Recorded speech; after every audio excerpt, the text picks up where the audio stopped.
이른 아침에 야스쿠니 신사. 우크라이나 국기를 단 검은색 외교 차량이 신사 앞에 멈춰 섰습니다. 세르히 코르순스키 주일 우크라이나 대사가 차에서 내려 신사로 향해 참배를 하는 모습입니다. 뿐만 아니라 조국을 위해 목숨을 바친 분들을 추모한다고까지 적고 있는데요. 이 내용을 보는 네덜란드계 영국인 기자가 경악을 하는 모습입니다. 무슨 사연인지 시작하겠습니다. 안녕하세요. 저는 BBC 수석 국제분쟁 전문기자 토마스 해밍웨이입니다. 1976년 런던에서 네덜란드계 어머니와 영국인 아버지 사이에서 태어났습니다. 제 아버지는 옥스퍼드 대학의 전쟁사학 교수였고 어머니는 네덜란드 공영방송의 다큐멘터리 감독이었습니다. 특히 제 외할머니는 일본 점령기 인도네시아에서 살아남은 분이셨습니다. 자카르타 근교의 수용소에서 3년을 보내셨고 그곳에서 겪은 이야기들을 저에게 들려주곤 하셨습니다. 10살 때였을까요? 할머니가 들려주신 이야기 중 가장 기억에 남는 것은 수용소에서 동료 포로들이 굶주림 속에서도 서로를 도왔던 이야기였습니다. 할머니는 늘 말씀하셨습니다. 전쟁은 인간성을 시험하는 순간이란다. 어떤 이들은 잔인해지지만 또 어떤 이들은 더욱 강인한 연대를 보여준다고. 할머니의 이 말씀은 제가 전쟁 취재기자의 길을 선택하게 된 중요한 계기가 되었습니다. 25년간의 취재 경력 동안 저는 보스니아 내전, 시리아 내전, 아프가니스탄 전쟁 등 수많은 분쟁 현장을 다녔습니다. 옥스포드에서 국제정치학을 전공한 후 1999년 BBC에 입사했고 2010년부터는 수석 국제분쟁 전문기자로 활동하고 있습니다. 특히 동아시아 지역의 역사 문제에 관심을 가지게 된 것은 어머니의 영향이 컸습니다. 어머니는 할머니의 이야기를 다큐멘터리로 제작하면서 전쟁의 상처가 세대를 넘어 어떻게 이어지는지를 보여주셨습니다.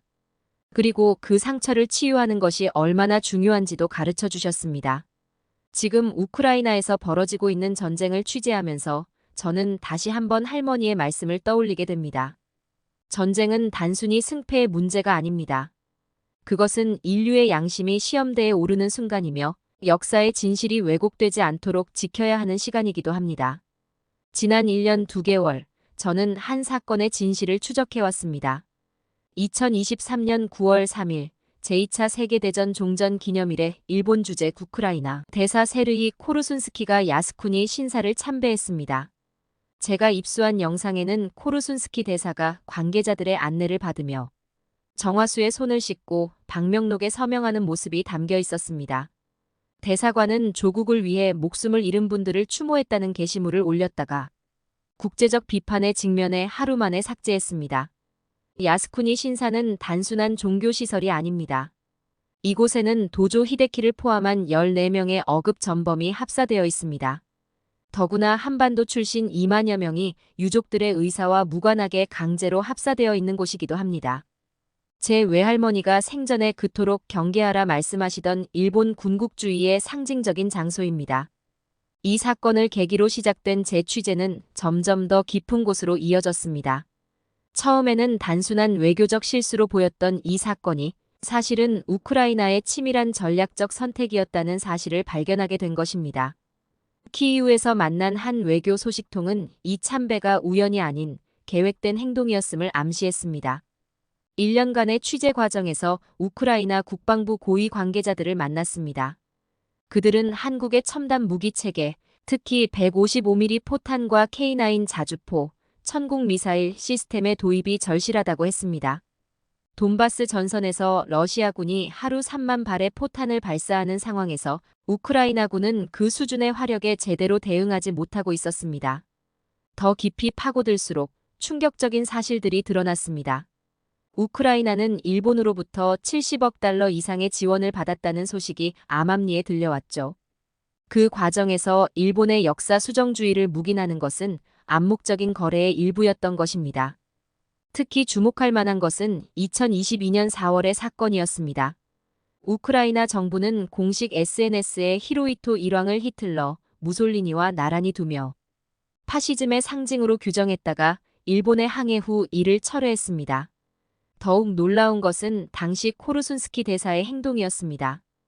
그는 일왕은 전쟁 발발과 파시스트와는 무관하다며 쇼와 일왕이 항상 일본과 세계 평화를 원했던 것을 우리 우크라이나인들은 알고 있다고 주장하기도 했죠. 역사적 사실과 배치되는 이러한 발언은 일본의 지원을 확보하기 위한 의도적인 행동이었음이 알려졌습니다. 올해 10월 키이우 교회의 한 포병 기지를 방문했습니다. 그곳에서 만난 우크라이나 장교는 전쟁의 냉혹한 현실을 들려주었습니다. 우리는 생존을 위해 싸우고 있습니다. 도덕적 순결성을 논하기에는 현실이 너무 절박합니다. 포탄이 빗발치는 전장에서 그의 말은 이해할 수 있었지만 동시에 깊은 우려를 자아냈습니다. 1년이 넘는 취재를 통해 모든 퍼즐 조각이 맞춰지기 시작했습니다. 야스쿠니 신사 참배는 우연한 실수가 아닌 계획된 행동이었음을요.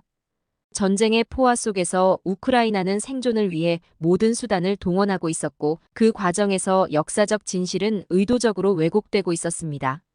우크라이나의 야스쿠니 신사 참배 사건을 파헤치는 과정에서 저는 더 큰 충격에 직면했습니다.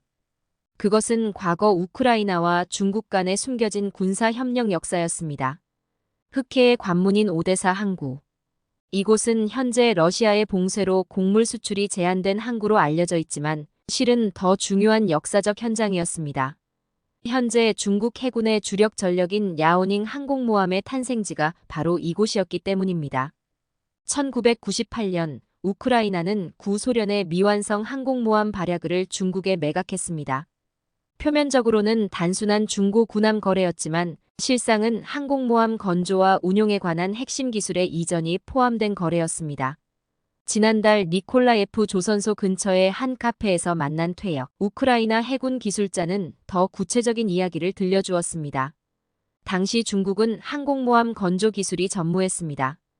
항공모함은 단순한 군함이 아닙니다. 비행갑판의 각도, 항공기 발진과 착륙 시스템, 함재기 정비 시설 등 수많은 첨단 기술의 집합체입니다. 우크라이나의 기술 지원이 없었다면 중국 해군의 현대화는 최소 20년은 더 걸렸을 것이라고 그는 증언했습니다. 그러나 이것은 시작에 불과했습니다. 더 깊이 파고들수록 우크라이나의 군사기술이 북한의 핵과 미사일 개발에도 기여했다는 증거들이 나타났습니다. 제가 입수한 문서들은 소련 붕괴 이후 우크라이나의 군사기술자들이 북한의 무기 개발에 깊이 관여했을 수 있음을 보여주고 있었습니다. 드니프로의 한 군수공장 지역에서 만난 관계자는 90년대 말 수십 명의 우크라이나 기술자들이 북한을 방문했다고도 했죠. 이들의 방문은 표면적으로는 민간 산업 협력이었지만 실제로는 미사일 기술 이전이 주요 목적일 것이라고도 했고요. 특히 액체 연료 추진 시스템과 관성 항법 장치 분야에서 우크라이나의 기술이 결정적일 것이라는 주장을 했어요. 이러한 과거의 행적은 현재 우크라이나가 요구하는 한국의 첨단 무기 도입 요청과 묘한 대비를 이룹니다. 국방부 고위 관계자들과의 연이은 미팅에서 그들은 한국 무기들이 러시아의 공격을 막아낼 수 있는 마지막 희망이라고 거듭 강조했습니다. 특히 이제는 과거의 우크라이나가 아니라 달라졌다며 키이우의 한 국방부 관료는 제가 과거 군사기술 유출 사례를 언급했을 때 과거의 우크라이나가 아니라고 항변했습니다. 하지만 제가 발견한 증거들은 다른 이야기를 하고 있었습니다. 취재 과정에서 만난 현지 반부패 운동가들은 전쟁 중에도 군수물자 조달 과정의 불투명성이 여전히 심각한 문제라고 지적했습니다. 최근 한 달간 돈바스 전선을 취재하면서 저는 우크라이나군의 절박한 현실을 직접 목격했습니다. 하루에도 수만 발의 포탄이 오가는 전장에서 보급 부족으로 인한 군인들의 고충은 이루 말할 수 없었습니다. 바흐무트 인근의 한 포병 진지에서 만난 소대장은 포탄 한 발이 금과 같다며 적의 포격에 충분히 대응하지도 못한 채 방어에만 급급한 현실을 털어놓았습니다. 한편 우크라이나의 부정부패 문제는 전쟁 이전부터 고질적인 문제였습니다. 세계은행의 자료에 따르면 우크라이나는 유럽에서 러시아 다음으로 부정부패 지수가 높은 국가입니다. 특히 군수산업 분야의 불투명한 거래는 오랫동안 국제사회의 우려 대상이었습니다. 전 미국 바이든 대통령은 부정부패를 줄이라고 압박한 사례도 있었죠. 전시 상황을 이유로 군사물자 거래의 투명성이 더욱 떨어졌다는 것입니다. 실제로 제가 입수한 내부 문서들은 군수 물자 조달 과정에서 상당한 금액이 불분명하게 처리되고 있음을 보여주고 있었습니다. 우크라이나 정부는 EU 가입을 위해 반부패 개혁을 약속했지만 실질적인 진전은 더딘 상황입니다. 전쟁 중에도 여러 고위 공직자들이 부패 혐의로 해임되었고 군수 조달 비리 의혹도 끊이지 않고 있습니다. 이러한 상황에서 한국의 첨단 무기 도입이 가져올 수 있는 위험성은 더욱 커 보였어요. 지난달 키이우에서 만난 우크라이나 국방부 고위 관계자의 표정은 처절해 보였습니다. 그는 한국의 155mm 포탄이 세계 최고의 품질을 자랑한다며 이것이 절실하다고 거듭 강조했습니다. 특히 K9 자주포와 천궁 미사일 시스템의 도입이 시급하다고 했습니다. 전장의 절박함이 그의 목소리에 묻어났습니다. 실제로 한국의 군수산업 능력은 놀랍습니다. 냉전이 끝난 후 유럽과 미국이 대규모 전면전은 더 이상 일어나지 않을 것이라 판단하고 군수산업을 축소할 때도 한국은 북한과의 대치 상황 때문에 전면전에 대비한 생산 능력을 유지해왔습니다. 특히 천무 로켓 시스템은 미국의 하이마스가 6발을 발사할 때 12발을 발사할 수 있으며 가격도 더 저렴하다는 평가를 받고 있습니다. 그러나 우크라이나의 요청을 자세히 들여다보면 이중적인 면이 드러납니다. 그들은 일본으로부터 지원을 받으며 일본의 역사 수정주의를 묵인하고 있습니다. 동시에 한국의 첨단 무기를 요청하고 있는 것입니다. 이는 마치 동아시아의 복잡한 역사적 갈등을 자신들의 이익을 위한 카드로만 활용하는 듯한 모습입니다. 키이우 교회의 한 군수 연구소에서 만난 전문가는 흥미로운 설명을 들려주었습니다. 우크라이나는 현재 러시아제 무기에서 나토 규격으로 무기 체계를 전환하고 있으며 이 과정에서 한국의 기술력이 가장 현실적인 대안이라는 것입니다. 한국은 과거 러시아제 무기를 사용하다가 서방의 무기 체계로 성공적으로 전환한 경험이 있기 때문이라고 말했죠. 하지만 이것이 전부일까요?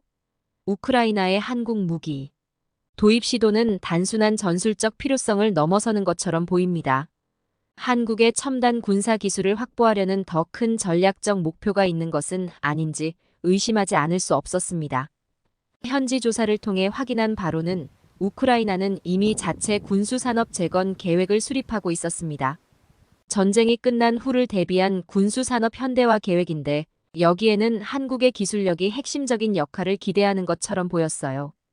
과연 이것이 우크라이나가 한국의 무기 체계에 집착하는 또 다른 이유는 아닐까 하는 의문이 들었어요. 이것이 동아시아의 안보 구도에 미칠 영향을 생각하면 우려하지 않을 수 없었습니다. 우크라이나가 원하는 한국산 무기들의 놀라운 성능을 미디어로 확인할 수 있었어요. 특히 천궁 미사일 시스템은 충격적이었습니다. 미국의 패트리엇과 비교해도 손색 없는 성능을 보유하고 있으면서 가격은 훨씬 저렴했습니다. 중동의 한 국가가 실전에서 검증했다는 평가도 확인했습니다. 키이우의 군사 전문가와 만난 자리에서 현재 상황의 심각성을 더 자세히 들을 수 있었습니다. 러시아와 우크라이나가 한 달간 주고받는 포탄의 숫자가 30만 발에 달한다는 것입니다. 이는 제2차 세계대전 이후 최대 규모의 포격전이 벌어지고 있다는 의미였습니다. 이런 상황에서 한국의 155mm 포탄은 구세주와 같은 존재로 여겨지고 있었습니다. 한국은 나토 규격에 맞춰 생산하고 있어 우크라이나가 도입한 서방 무기들과 완벽한 호환이 가능했습니다. 전시 상황에서 개조나 수정 없이 바로 사용할 수 있다는 것은 엄청난 이점이었습니다. K9 자주포는 또 다른 차원의 무기였습니다. 이미 전 세계 자주포 시장을 장악한 이 무기는 우크라이나군의 열세를 단숨에 뒤집을 수 있는 잠재력을 가지고 있었습니다. 폴란드에서 K9의 성능은 이미 입증된 상태였습니다. 하지만 이러한 무기들의 도입이 가져올 수 있는 장기적 영향을 우리는 신중히 고려해야 합니다. 과거 우크라이나의 행적을 볼 때 이 첨단 기술들이 의도하지 않은 방향으로 흘러갈 가능성은 굉장히 커 보였어요. 우크라이나는 현재 지원받게 될 무기들을 러시아와의 전쟁에만 사용하겠다고 공언했죠. 하지만 과거 그들의 군사 협력 이력을 살펴보면 이러한 약속을 그대로 신뢰하기는 어려워 보이는 건 사실이에요. 키이우에서 만난 우크라이나 국방부 고위 관계자는 한국의 무기가 전쟁의 판도를 바꿀 수 있다고 강조했습니다. 그러나 이 말은 역설적으로 이 무기들의 위험성을 더욱 부각시킵니다. 전쟁의 판도를 바꿀 만큼 강력한 무기라면 그만큼 더 엄격한 통제와 관리가 필요할 것입니다. 돈바스 전선의 상황은 참혹했습니다. 하지만 이런 절박한 상황이 모든 것을 정당화할 수는 없습니다. 우리는 더 근본적인 질문을 던져야 합니다. 과연 이토록 강력한 무기들의 도입이 진정한 평화를 가져올 수 있을까요? 전쟁의 상처를 치유하는 과정에서 우리는 또 다른 위험의 씨앗을 뿌리고 있는 것은 아닐지 신중해야 하죠. 이는 동아시아의 안보 구도 전체에 영향을 미칠 수 있는 중대한 결정이 될 것입니다. 키이우의 외교 관계자와의 면담에서 흥미로운 사실을 확인할 수 있었습니다. 한국은 지금까지 우크라이나의 군복, 의약품, 지뢰 제거 차량과 같은 인도적 지원만을 제공해왔습니다. 살상무기 지원은 철저히 배제해왔고 현재까지도 그러한 계획은 없다고 합니다. 이는 한국은 이미 전쟁의 인도적 측면과 전략적 위험성을 동시에 고려하고 있음을 보여줍니다.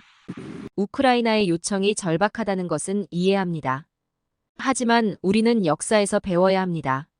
한 번의 무기 이전이 가져올 수 있는 장기적 영향은 때로는 우리의 예상을 훨씬 뛰어넘을 수 있기 때문입니다. 전쟁의 소용돌이 속에서도 우리는 미래를 위한 현명한 판단을 내려야 할 것입니다.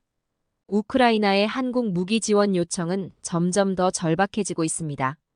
그들의 논리는 단순하면서도 교묘합니다. 러시아가 북한과 군사협력을 강화하는 상황에서 한국도 우크라이나를 지원할 충분한 명분이 생겼다는 것입니다. 마치 한반도의 안보 위기를 자신들의 무기 도입을 정당화하는 수단으로 활용하는 듯한 모습입니다.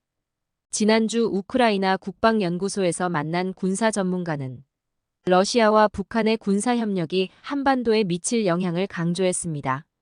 러시아가 북한에 현대식 무기를 제공할 것이며 이는 필연적으로 한반도의 안보를 위협할 것이라는 주장이었습니다. 하지만 이러한 논리는 우크라이나 전쟁이 또 다른 지역의 분쟁을 촉발할 수 있다는 우려를 더욱 키웁니다. 특히 주목할 만한 점은 우크라이나가 요청하는 무기들의 성격입니다. 155포탄, K9 자주포, 천무 로켓 시스템은 모두 강력한 공격력을 지닌 무기들입니다. 저는 이 무기들의 성능을 확인하기 위해 한국의 방산 전문가들을 만났습니다. 그들의 설명에 따르면 이 무기들은 단순한 방어용을 넘어서는 강력한 공격 능력을 보유하고 있었습니다. 우크라이나의 한 고위 관료는 이 전쟁이 정의로운 전쟁이라고 강조합니다. 러시아의 침략에 맞서 싸우는 것이니 무기 지원이 정당화될 수 있다는 논리입니다. 하지만 그들이 요청하는 무기의 성격을 자세히 들여다보면 이 전쟁이 단순한 방어전이 아님을 알 수 있습니다. 더욱 우려되는 것은 연쇄 반응의 가능성입니다. 한국이 우크라이나에 무기를 지원한다면 러시아는 이를 빌미로 북한에 대한 군사 지원을 더욱 강화할 것입니다. 실제로 러시아 군사 전문가들과의 인터뷰에서 이러한 가능성이 여러 차례 언급되었습니다. 이는 결과적으로 한반도의 군사적 긴장을 고조시키는 결과를 초래할 수 있습니다. 키이우 교회의 한 평화연구소에서 만난 활동가의 말이 여전히 제 머릿속에 맴돕니다. 전쟁에서 진정한 승자는 없으며 결국 더 강력한 무기만이 남을 뿐이라는 그의 말은 깊은 통찰을 담고 있었습니다. 실제로 역사는 무기 지원이 항상 의도하지 않은 결과를 낳을 수 있다는 것을 보여주고 있습니다. 우크라이나를 돕는 것이 정의로운 일처럼 보일 수 있습니다. 하지만 그 과정에서 또 다른 지역의 평화가 위협받을 수 있다면 우리는 더욱 신중하게 접근해야 할 것입니다. 전쟁의 비극은 때로는 또 다른 비극의 시작이 될 수 있기 때문입니다. 우크라이나 전쟁이 한반도 안보에 직접적인 영향을 미치기 시작했습니다. 지난달까지의 취재를 통해 확인한 바로는 현재 1만에서 1만 2천 명 규모의 북한 인민군이 러시아에 파병된 것이 확실해 보입니다. 이들은 러시아 쿠르스크 인근으로 이동했으며 이는 여러 정보 소스를 통해 확인된 사실입니다. 하지만 이 파병의 실제 의도는 겉으로 보이는 것보다 훨씬 복잡합니다. 표면적으로는 단순한 병력 지원으로 보이지만 더 깊은 전략적 계산이 있기 때문입니다. 특히 북한 폭풍군단의 파병은 많은 군사 전문가들의 의문을 자아내고 있습니다. 서울의 한 군사 전문가를 만나 폭풍군단의 특성에 대해 자세히 들을 수 있었습니다. 북한의 12개 군단 중에서도 폭풍군단은 매우 특이한 위치를 차지하고 있었습니다. 이들은 경보병 여단이 주력으로 산악 지형에서의 후방 침투 작전을 주특기로 하는 부대입니다. 평지가 대부분인 우크라이나 전선에 이러한 특수부대를 투입한다는 것은 군사적 관점에서 매우 비정상적인 선택입니다. 폭풍군단의 무장 상태도 의문점을 더합니다. 이들은 전차나 장갑차, 중포와 같은 중화기 없이 휴대용 화기만을 갖추고 있습니다. 드론과 정밀 유도 무기가 지배하는 현대전이 벌어지는 우크라이나 전선에서 이러한 장비로는 효과적인 전투가 사실상 불가능합니다. 가장 우려되는 시나리오는 이른바 스톰 Z 작전의 가능성입니다. 2차 세계대전 당시 스탈린이 사용했던 이 전술은 경무장 부대를 적의 화력을 유도하기 위한 총알바지로 사용하는 비인도적인 작전이었습니다. 일부 전문가들은 북한군이 이러한 역할을 맡았다고 경고합니다. 북한군 파병의 실상을 파악하기 위해 저는 우크라이나 동부 전선을 직접 취재했습니다. 현지에서 만난 또 다른 전문가는 흥미로운 분석을 내놓았습니다. 북한이 전방 군단을 뺄 수 없는 상황에서 후방의 기습부대를 보낸 것이라는 설명이었습니다. 4개 여단 각 3,000명씩 총 1만 2,000명 규모로 알려진 이 부대의 실제 전투력은 여전히 미지수로 남아 있습니다. 최근 소셜미디어를 통해 퍼지고 있는 북한군 관련 영상들에도 주의가 필요합니다. 개고기 통조림이나 부상당한 인민군 관련 영상들은 대부분 조작된 것으로 보입니다. 우크라이나의 심리전이나 친우크라이나 민간단체들의 선전 활동의 가능성이 높다는 것이 전문가들의 중론입니다. 이런 상황에서 우크라이나는 한국의 지원을 더욱 강력하게 요청하고 있습니다. 그들의 논리는 단순합니다. 러시아가 북한을 지원하는 만큼 한국도 우크라이나를 지원해야 한다는 것입니다. 하지만 이러한 단순한 논리가 과연 복잡한 동아시아의 안보 현실에 적용될 수 있을지는 의문입니다. 취재를 진행할수록 북한과 러시아 간의 군사 협력의 실체가 드러나기 시작했습니다. 북한이 단순히 달러나 물자를 위해 병력을 파견했다는 표면적인 분석은 현실을 제대로 반영하지 못합니다. 여러 전문가들과의 심층 인터뷰를 통해 이면에 더 큰 거래가 있다는 사실을 확인할 수 있었습니다. 가장 눈에 띄는 것은 북한 공군력의 현대화 가능성입니다. 유럽 군사전략연구소의 전문가들은 북한의 공군력을 현대화해줄 가능성이 매우 높다고 분석했습니다. 이는 지난 9월 김정은의 러시아 방문에서도 확인할 수 있었습니다. 그가 가장 오래 머문 곳이 코무소몰스크나 아물의 전투기 공장이었으며 그곳에서 그가 전투기를 살펴보며 만족스러워하는 모습이 포착되기도 했습니다. 하지만 실제 위험은 더 깊은 곳에 있었습니다. 서울의 한 군사전략연구원은 ICBM이나 핵 기술보다 더 중요한 것이 재래식 무기의 현대화라고 지적했습니다. 전투기, 장갑차, 야포, 탱크 등 재래식 무기의 현대화는 한반도 안보에 직접적이고 즉각적인 위협이 될 수 있기 때문입니다. 가장 우려되는 것은 전쟁 경험의 축적입니다. 현재 우크라이나 전선에 파견된 수만 명의 북한군은 실제 현대전을 경험하게 될 것입니다. 이는 단순한 훈련이나 시뮬레이션과는 비교할 수 없는 실전 경험입니다. 러시아의 현대식 재래식 무기 기술 이전 가능성도 심각한 우려 사항입니다. 현재 한국이 북한에 비해 우위를 점하고 있는 유일한 분야가 재래식 무기 체계인데 러시아의 기술 지원으로 이 격차가 급격히 좁혀질 수 있습니다. 이는 한반도의 군사적 균형을 근본적으로 흔들 수 있는 변화입니다. 워싱턴의 한반도 전문가는 북한의 생존 전략에 대해 흥미로운 분석을 내놓았습니다.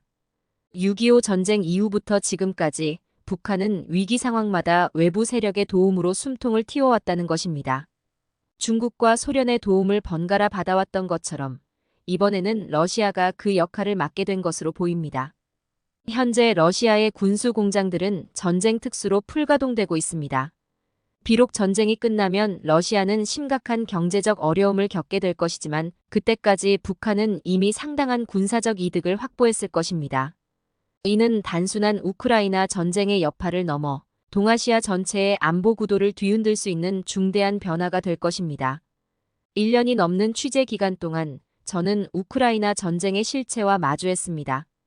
이 전쟁은 단순히 침략자 러시아와 피해자 우크라이나라는 이분법적 구도로는 설명할 수 없는 복잡한 현실을 품고 있었습니다. 매일같이 이어지는 포격 속에서 저는 더 깊은 진실을 발견하게 되었습니다. 우크라이나는 분명 러시아의 부당한 침략에 맞서 싸우고 있습니다. 키이우 거리의 방공호에서 하르키우의 폐허가 된 아파트에서 저는 그들의 고통을 직접 목격했습니다. 하지만 동시에 그들은 야스쿠니 신사 참배를 통해 일본 군국주의를 묵인하고 한국의 첨단 무기를 요청하는 이중적인 모습을 보이고 있습니다. 하지만 그렇다고 우크라이나를 완전히 외면할 수도 없는 것이 현실입니다. 러시아의 침략에 맞서 싸우는 그들의 저항은 분명 정당하며 국제사회의 지원이 필요합니다. 다만 그 지원은 신중하고 전략적이어야 합니다. 전쟁은 결코 단순한 선과 악의 대결이 아닙니다. 그 속에는 항상 더 복잡한 진실이 숨어 있으며 우리는 그 진실을 외면해서는 안 될 것입니다. 오늘 사연은 여기까지입니다. 뒤에서는 일본 야스쿠니 신사에 가서 참배를 하고 앞에서는 평화라는 이름으로 무기를 지원해달라는 이중적인 우크라이나의 행태에 기가 찹니다. 여러분의 의견은 댓글로 남겨주세요.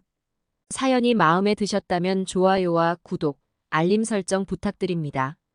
오늘도 시청해주신 분들께 진심으로 감사드립니다.